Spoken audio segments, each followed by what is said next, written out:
एउटा छोरीलाई सबै संसार उल्टिएर बुली गरेको देख्दाखेरि हैन चुप्लाएर बस्न सकिनँ के। म त मानसिक स्वास्थ्यकर्मी हो, मान्छे कसलाई डिस्ट्रेस पर्छ, सेफ्टी चाहिँ सबभन्दा ठुलो कुरा हो नि त। यो कन्ट्रोभर्सी आउँछ जान्छ यस्ता कुराहरू है, तर कसैको ज्यान जानु भएन। त्यो छोरी जो विदेशको भूमिमा एक्लै छ है, उसले गल्ती गरोस् नगरोस् त्यो मेरो मतलबको कुरा होइन, हामी कसैको मतलबको कुरा होइन, हामी कसैले उसलाई सजाय दिने हाम्रो अधिकार छैन। यो भिडियो चाहिँ मलाई माया गर्ने साथीहरूको लागि हो है, अरूलाई हो भने अन्त जानु होला, स्क्रोल गर्नु होला। एउटा साथीले अस्ति मलाई सोध्यो के, त बेकारमा यत्रो अभोइड गर्दा गर्दै कन्ट्रोभर्सीमा पऱ्यो, बेकारमा कति स्ट्रेस भयो भनेर भने होइन। अनि मैले उसलाई भने के, मैले एउटा छोरीलाई सबै संसार उल्टिएर बुली गरेको देख्दाखेरि होइन चुप्लाएर बस्न सकिनँ के। म त मानसिक स्वास्थ्यकर्मी हो, मान्छे कसलाई डिस्ट्रेस पर्छ, सेफ्टी चाहिँ सबभन्दा ठुलो कुरा हो नि त। यो कन्ट्रोभर्सी आउँछ जान्छ यस्ता कुराहरू है, तर कसैको ज्यान जानु भएन। त्यो छोरी जो विदेशको भूमिमा एक्लै छ है, उसले गल्ती गरोस् नगरोस् त्यो मेरो मतलबको कुरा होइन, हामी कसैको मतलबको कुरा होइन, हामी कसैले उसलाई सजाय दिने हाम्रो अधिकार छैन।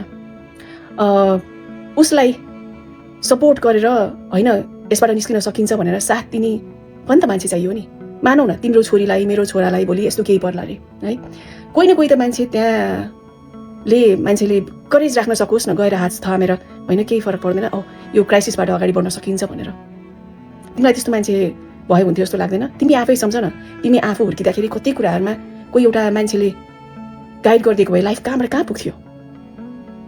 मैले थोडा मेरो लागि कन्ट्रोभर्सीको लागि गरेको हो त, मैले त एउटा मान्छेको ज्यान बचाउनको लागि हो। त्यो छोराको त परिवार छ, संसार छ, तर छोरीलाई माथि के बितिरहेको छ, बस्ने ठाउँ छैन, होमलेस भएको छ होइन। यहाँ अब त्यसै भन्दाखेरि पनि खुसी हुनेहरू हुन्छन् भनौँ न। के गर्ला, के उक्तो केटी मऱ्यो भने चाहिँ के हुन्छ, त्यसको बारेमा कसैले सोचेको छ?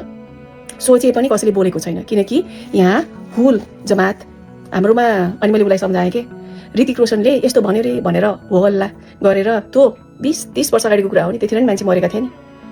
त्यस्तो ठाउँमा छौँ हामीले यति धेरै काम गर्न बाँकी छ कि मानसिक स्वास्थ्यको लागि अवेरनेस, मान्छेले आफूलाई कसरी टेक केयर गर्ने भन्ने बारेमा यति महत्त्वपूर्ण छ। हामीले मानवता बिर्सेका छौँ कि यो मैले किन बोलेँ थाहा छ? मैले उसले गरेका के भनेको छ, त्यो आरोप लागेका कुराहरूलाई पनि उसले ठिक गरी बेठिक गरी त्यो मैले केही भनेको छैन। मात्र मैले कुनै हिंसा दुर्व्यवहार नगर, तिमीहरूले गर्ने कुनै अधिकार छैन, बुली गर्न स्टप गर। त्यो एउटा भिडियो बनाएको थिएँ कि मैले होइन, त्यस्तरी कसैलाई पनि खेदो खन्नु हुँदैन भनेर मात्र बनाएको थिएँ। सबैजना त्यसपछि झन् ओर्लिएर झन् चाहिँ मलाई गाली गर्न थालेँ, मैले सपोर्ट गरेँ, मैले नि गर्न लगाएँ भने जस्तो। अनि त्यसपछि मैले युजली कुनै पनि कन्ट्रोभर्सी आउँछ जान्छ, धेरै मान्छे बोल्दै गर्छन् केही भनेर म पढ्दैन थिएँ। तर यो केसमा चाहिँ अनि त्यसपछि मलाई यस्तो खेदो खनी, यिनीहरूले के लुकाउन खोजिरहेछन्, के गर्न खोजिरहेछन्, के भइरहेछ भनेर अनि म खोतल्न थालेँ। मैले यथार्थ र वास्तविकताहरू निहालेँ। अनि त्यसपछि अनि मैले मानिसहरूलाई, मलाई माया गर्ने मान्छेहरूलाई चाहिँ ह्युम्यानिटी, मानवता, आफूलाई एम्पथी है, आफूलाई त्यो ठाउँमा राखेर तपाईँलाई नपर्ला भन्न सकिँदैन। यो दुनियाँमा जो कोहीलाई पनि पर्न सक्छ भनेर त्यो कुराहरू लिएर आएँ। मैले हेर्दाखेरि त अहिलेको कुरालाई मात्र हेर्दिनँ नि त, मैले त पहिलादेखिको हेर्छु नि। म त चिकित्सक हुँ, मनोचिकित्सक हुँ। यस्तो समस्याहरू मैले दिनदिनै झेलिरहेको हुन्छु। मान्छेले कस्तो बेलामा के गर्छ भनेर। यहाँ सबैजनाले त केटी भएर केटीलाई सपोर्ट गर्ने, त गलत छस् भनेर यहाँ सधैँ थ्रेटहरू भइरहेको छ। त मर, त नबोल, तैँले गर्दाखेरि समाजका केटीहरू बिग्रे, तैँले गर्दा यो गरेँ। अर्को कुरा सबभन्दा हास्यास्पद कुरा चाहिँ के भयो भन्दा, तिमीलाई पनि अधिकार छ है, तिमीलाई यसरी कसैले नराम्रो बुली गरिरहेको छ नि, तिमीले कानुनी रूपमा पनि जान सक्छौ भनेर सम्झाउँदाखेरि उसलाई कसैलाई पनि कोही पनि यहाँ आइरहेको हुन्छ यसरी बुली हुने। ऊ एउटा मात्र होइन, 1-2 महिनामा 1-2 जनाको आइरहेको हुन्छ यस्तो भइरहेको छ। मैले सबैलाई साइबर ब्युरोमा गएर कम्प्लेन गरेर भन्छु कायममा है।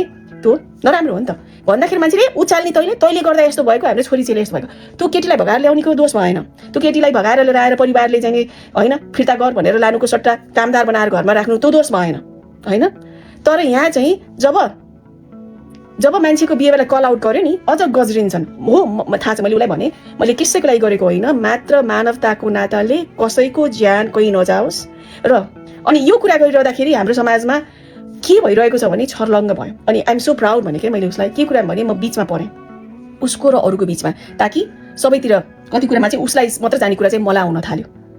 यो भिडियोहरूमा अडियोहरूमा केमा रे त्यो फोटोहरू बनाएर एआईबाट के मात्र गरेको छैन, त्यसले के देखाएको छ यसले। मैले उसलाई पनि भने र अर्को कुरा चाहिँ मैले आफैलाई मैले घरमा पनि त सल्लाह गरेँ नि, त्यो एउटा केटीलाई होइन यस्तो भइरहेको छ भने त्यो त अति भयो नि त। भनेपछि होपलेस जस्तो सिचुएसन छ नि त है। यसले के देखाउँछ भन्दाखेरि हाम्रो छोरी नानीहरूलाई किन बस्न चाहँदैनन् देशमा, किन सम्बन्धमा बस्न चाहँदैनन् भन्ने कुरा यही मानसिकताले देखाउँछ। बुझ्दै नबुझिकन आरोपको भरमा, शङ्खाको भरमा यस्तो गरेकोलाई मैले एउटा मेरो धर्म निभाएको मान्छे भएको, त्यति मात्रै हो। त्यही भएर तपाईँले मलाई माया गर्नुहुन्छ। मैले केटाको सपोर्ट गरेको, केटीको सपोर्ट गरेको होइन। जो मान्छे डिस्ट्रेसमा छ उसलाई सहयोग गरेको।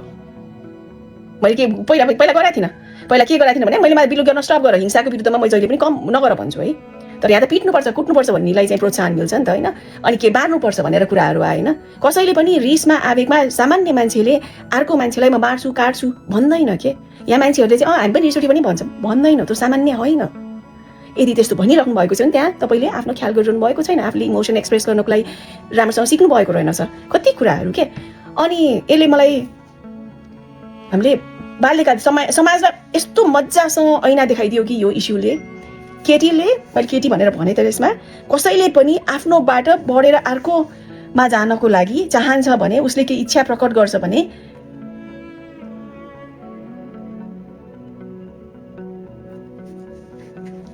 यसो हुन्छ। मैले अनि आफूलाई सम्झाउनु पऱ्यो क्या, एक्सेप्ट, स्वीकार। कहिले पनि कोही मान्छे चेन्ज हुँदैन। उनीहरूले जे बिलिफ सिस्टम बनाएका छन्। जति धेरै डिफेन्ड गर्यो, जति धेरै एक्सप्लेनेसन दियो, स्पष्टीकरण दियो, त्यति ठुलो चाहिँ खाल्टो खन्दै जाइन्छ आफूले। त्यही भएर त्यो गर्नु आफ्नै जिद्दीपन मात्रै हो। तेस्रो, के भनेको कुरा केही पनि पर्सनल नलिने। र चौथो चाहिँ आफ्नो प्लान केही पनि नभन्ने। पाँचौँ चाहिँ जतिसक्यो टाढा भाग्ने, फिजिकली इमोसनली। यही नै छ। मलाई आइरहेको छ क्या मेसेज, तैँले गर्दा जस्तो फेमिनिस्ट मान्छेहरूले गर्दा भनेर तँसँग यस्तो थियो भनेर। तपाईँले त्यो क्यारेक्टरलाई है, मैले मेरो मात्र धर्म निभाउँदाखेरि तपाईँहरूले यस्तो भन्नुहुन्छ। कति थ्रेटन फिल भएको, कति गाह्रो भएको तपाईँहरूलाई। यसबाट धेरै कुराहरू के, यति ठुलो एउटा यो केस यति ठुलो गहिरो समस्या समाजमा रहेको निकाल्यो कि केटी भगाएर लिएर आयो भने घरमा राख्ने कि नराख्ने, अर्काको छोरीलाई त्यत्तिकै है कामदार बनाएर। बुहारी भनेर भने पनि कामदार त हो होइन, अनपेड वर्कर त हो नि होइन, श्रमको शोषण त हुन्छ नि धेरैमा। अनि त्यसपछि उसको पढाइलाई पढाउने कि नपढाउने। अनि बाबुआमाले छोरालाई तैँले यसो गर्न पाउँदैनस् भन्न पाइन्छ कि पाइँदैन। अर्कोलाई आफूले चित्त बुझेन भने बस यो सामाजिक सञ्जालमा बाहिर लिएर आएर सबैको अगाडि बेइज्जत गर्ने कि नगर्ने, कसैको इज्जत हुन्छ कि हुँदैन। के स्वास्नी भनेको लोग्नेसँगैको मात्रै एउटा टाँसिएरै उसकै मात्रै आइडेन्टिटी हो त। उसको आफ्नो पनि त, केटीको स्वास्नीको पनि त आफ्नो आइडेन्टिटी हुन्छ, केटीको पनि। केटाको पनि छुट्टै आफ्नो अस्तित्व छ नि। उसको ह्युमन राइट छैन, केटाको ह्युमन राइट छैन। तपाईँहरूले केटाले मर्नै पर्ने हो यो, तर त्यो तपाईँहरूले मर्नै पर्ने भनेर एउटा जब चाहिँ एउटा केटीलाई दोष लाउनुहुन्छ नि, यसले गर्दा यो मर्यो, यसले गर्दा यो मर्यो भने चाहिँ तपाईँहरूले के गर्नुभयो भने दोष लगाएपछि आफ्नो जिम्मेवारीबाट पन्छिनु भयो क्या। आत्महत्या आफ्ना हाती भनेको यतिकै एउटा कुराले हुँदैन क्या। त्यो मान्छेको व्यक्तित्व हुन्छ, कहिलेकाहीँ उपचार नगरेको रोगहरू हुन्छ, त्यहाँ धेरै कुराले फरक पारिरहेको हुन्छ। मान्छे यत्तिकै एउटा केटीलाई दोष लगायो है। अहिले चलन चाहिँ के छ भन्दाखेरि समाजले हो त्यही नै कुरा चाहिँ नि हामीले, अनि त्यसपछि सक्यो कि। या कति लेखमै मेरो बुहारीले पनि यस्तै गर्यो, त्यही भएर भाइले यो गर्यो, दाइले यो गर्यो। यो होइन नि, यो तपाईँले मानसिक रोगको उपचार गर्ने, अझै पनि तपाईँ झारफुकमा जानुहुन्छ उपचार गर्नुको सट्टा। यस्तो भइरहेको छ भनेर मोहनी फुकाउन जानुहुन्छ, मोहनी लाउन जानुहुन्छ। हेर्नु समाज कहाँ छ। अनि कसैले कुरा निकाल्यो भने गाली गर्नुहुन्छ एकदम मजासँग राम्रोसँग। अनि त्यो गाली गरेकोलाई चाहिँ वाह वाह भनेर हेर्नु न, त्यहाँ बल्ल खाइस कुचिङ भनेर भन्नुहुन्छ।